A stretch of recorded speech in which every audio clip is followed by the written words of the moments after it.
নমস্কার বন্ধুরা, কেমন আছেন সবাই? আশা করছি সবাই এক প্রকার ভালো আছেন। আমার চ্যানেলে আপনাদের সবাইকে আমি স্বাগত জানাই। আরও একটি নতুন ভিডিও নিয়ে আপনাদের সামনে আমি আজকে উপস্থিত হয়ে গেলাম।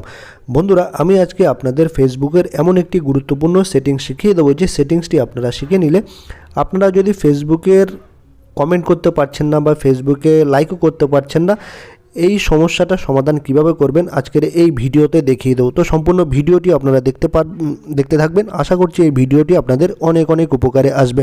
প্রথমে কি করবেন, আপনার যে ফেসবুক অ্যাপটি আছে সেটি ওপেন করে নেবেন। আমার দেখুন ফেসবুক অ্যাপটি আমি ওপেন করে নিচ্ছি। আমি ফেসবুক অ্যাপটি ওপেন করে নিচ্ছি। এই দেখুন এখানে আপনারা ধরুন লাইকও করতে পারছেন না, কমেন্টও করতে পারছেন না, ঠিক আছে?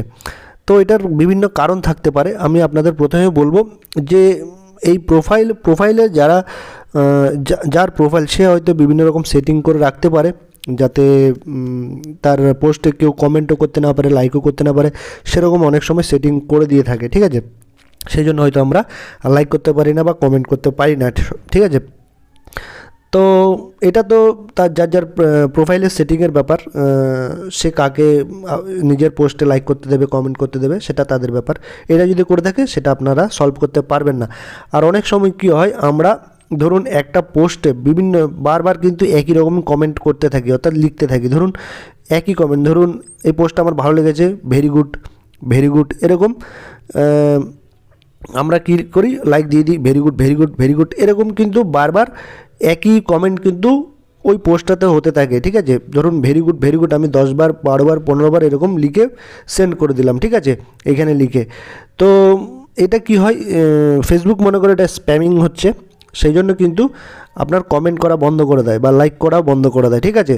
তো এটা কি প্রবলেম দূর হবে, এটা আপনাদের কি হয় যে একটা লেখা চলে আসে 24 ঘন্টা পরে আপনারা আবার কমেন্ট করতে পারবেন, বা 48 ঘন্টা পরে আপনারা আবার কমেন্ট করতে পারবেন। তো এই ব্যাপারটা আপনারা করবেন না, বারবার একই কমেন্ট কিন্তু করবেন না। ধরুন ভেরি গুড একটা কমেন্ট করছেন, ভেরি গুড, ঠিক আছে? একই রকমের একটু চেঞ্জ করে কমেন্টগুলো করবেন। চেঞ্জ করে কমেন্ট করলে কিন্তু স্প্যামিংটা হয় না, ঠিক আছে? একই রকমের কমেন্ট কিন্তু করবেন না, ঠিক আছে? তো এই গেল একটা সমাধান। তো এটা অটোমেটিক্যালি ঠিক হয়ে যাবে। 24 ঘন্টা পরে আপনারা আবারও কমেন্ট করতে পারবেন, বা 48 ঘন্টা পরে, যেরকম সময় বেঁধে দেবে ফেসবুক কমিউনিটি, সেরকম আপনারা আবার কমেন্ট করতে পারবেন। এইভাবে আপনারা কমেন্ট কিন্তু আবার করতে পারবেন, ঠিক আছে? এইভাবে সমস্যাটা আপনাদের দূর হবে। আরেকটা ব্যাপার হয়ে যাবে, এখানে যদি আপনারা কমেন্ট করতে না পারেন, আরেকটা জিনিস আপনারা করতে পারেন, এইটার স্ক্রিনশট, ধরুন এইখানে আপনি কমেন্ট করতে পারছেন, এখানে কমেন্ট করতে পারছেন না, তো এইটার স্ক্রিনশটটা নিয়ে নেবেন, ঠিক আছে? স্ক্রিনশটটা নিয়ে যাওয়ার পরে আপনারা ফেসবুকের যে সেটিংস অপশান আছে সেই সেটিংস অপশানে আপনারা চলে আসবেন। এই দেখুন ফেসবুকের যে সেটিংস অপশান আছে, 3 লাইনের যে অপশানটি আছে উপরে দেখুন বাঁ পাশে 3 লাইনের অপশান, এইখানে আপনারা ক্লিক করে দেবেন বা টাচ করে দেবেন। তারপর আপনারা নিচে চলে আসবেন, হেল্প অ্যান্ড সাপোর্ট বলে একটা অপশান দেখতে পারবেন, এখানে চলে আসবেন, ঠিক আছে? হেল্প অ্যান্ড সাপোর্ট, এইখানে আপনারা ক্লিক করে দেবেন। আমি এখানে ক্লিক করে দিলাম। তারপর এখানে লিখবেন আপনারা সাপোর্ট, এই সাপোর্টে আপনারা ক্লিক করে দেবেন। এই দেখুন সাপোর্ট বলে একটা অপশান দেখতে পারবেন, এইখানে সাপোর্টে অপশানে ক্লিক করে দিলে আরেকটা নতুন পেজ ওপেন হয়ে আসবে। তারপর এরকম একটা পেজ ওপেন হয়ে আসলে তারপর আপনারা এইখানে রিপোর্ট এর টেকনিক্যাল প্রবলেম এখানে ক্লিক করে দেবেন। এই রিপোর্ট অ্যান্ড টেকনিক্যাল প্রবলেমে ক্লিক করে দেবেন। আমি এইটা আবার ক্লিক করে দিলাম। তারপর এখানে একটা অপশান দেখতে পারবেন ইনক্লুড অপশানে আপনারা ক্লিক করে দেবেন।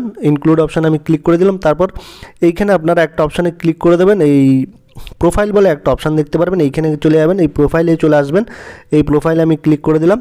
তারপর এইখানে আপনাদের যে প্রবলেমটা হচ্ছে সেই প্রবলেমটা কিন্তু এখানে লিখে দেবেন, ঠিক আছে? ধরুন আপনারা কমেন্ট করতে পারছেন না, এখানে লিখে দেবেন, ঠিক আছে? এই ডেসক্রাইব দ্য ইস্যু, প্রবলেমটা আপনারা এখানে লিখে দেবেন, কমেন্ট করতে পারছেন না বা লাইক করতে পারছেন না। আর তারপর আপনারা যে স্ক্রিনশটটা নিয়েছেন সেটা এইখানে আপলোড করে দেবেন। এইখানে আপলোড করে দেওয়ার পরে তারপর আপনারা এইখানে এই সেন্ড বাটনে ক্লিক করে দেবেন, ঠিক আছে? তারপর সেন্ড করে দিলে এটা আপনাদের ফেসবুক কমিউনিটির কাছে চলে যাবে। আপনাদের যে প্রবলেমটা হচ্ছে তারা এটা চেষ্টা করবে 1 সপ্তাহ থেকে 15 দিনের মধ্যে ক্লিয়ার করে দেওয়ার জন্য, ঠিক আছে? তারপর হয়তো যদি জটিল কোনো প্রবলেম না হয় 24 ঘন্টা থেকে 48 ঘন্টার মধ্যে এই প্রবলেমটা সলভ করে দেবে।